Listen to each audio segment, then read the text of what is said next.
ఈ డిసెంబర్ 25 ప్రత్యేక విధంగా క్రీస్తు ప్రభు సర్వమానవాళి రక్షణార్థం కోసం పశుల కొట్టంలో జన్మించారని నమ్ముతూ విశ్వసిస్తూ ఉన్నాం. ప్రపంచమంతా కూడా ఈనాడు ఒక గొప్ప పండుగగా ఆనందంగా కొనియాడుతుంది తమ రక్షకుడు జన్మించినందుకు.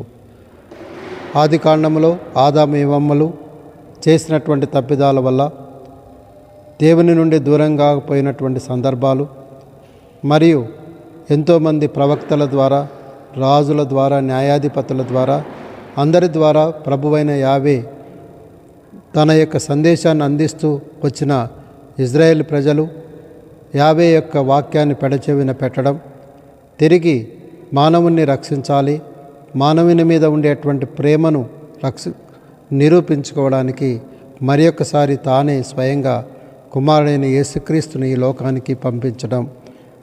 ఆ విధంగా క్రీస్తు జయంతి పండుగను మనం ఈరోజు కొనియాడుతూ ఉన్నాం.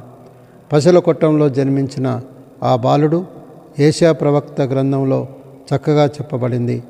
నేను మీకు ఒక కుమారుని పంపిస్తాను, అతడు ఇమ్మానువేలు, రక్షకుడు అని పిలువబడతారని. ఆ రక్షకుడు ప్రజలందరి ఉద్ధరణ కోసం ఈ లోకంలో జన్మించాడు.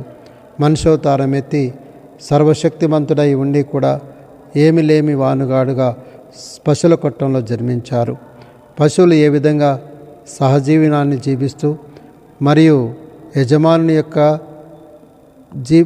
మంచిని కోరుకుంటూ తాము కరిగిపోతూ తమ ప్రాణాలను అర్పించుకుంటాయో, చిన్నారి యేసు ప్రభు కూడా ఈ లోకంలో అదే రీతిలో సహోదర ప్రేమ, అనురాగం, అందరికీ మంచి న్యాయాన్ని పంచిపెట్టేటువంటి ఆ క్రీస్తు మానవాళి రక్షణార్థం కోసం తన ప్రాణాలను కూడా అర్పించబోతూ ఉన్నారు.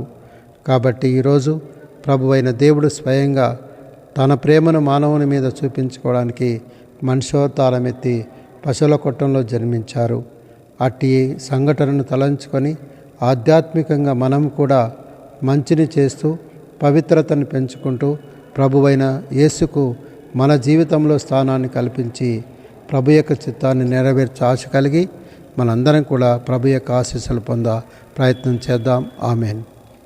ఈరోజు ప్రపంచమందంతటా కూడా ఈ క్రీస్తు జయంతి మహోత్సవాన్ని కొనియాడుతున్న శుభ సందర్భంగా క్రీస్తు జ్యోతి దేవాలయ సంఘం మహబూబ్ నగర్ వారు ప్రత్యేక విధంగా మీ అందరికీ క్రీస్తు జయంతి శుభాకాంక్షలు తెలియజేసుకుంటూ ఉన్నాం.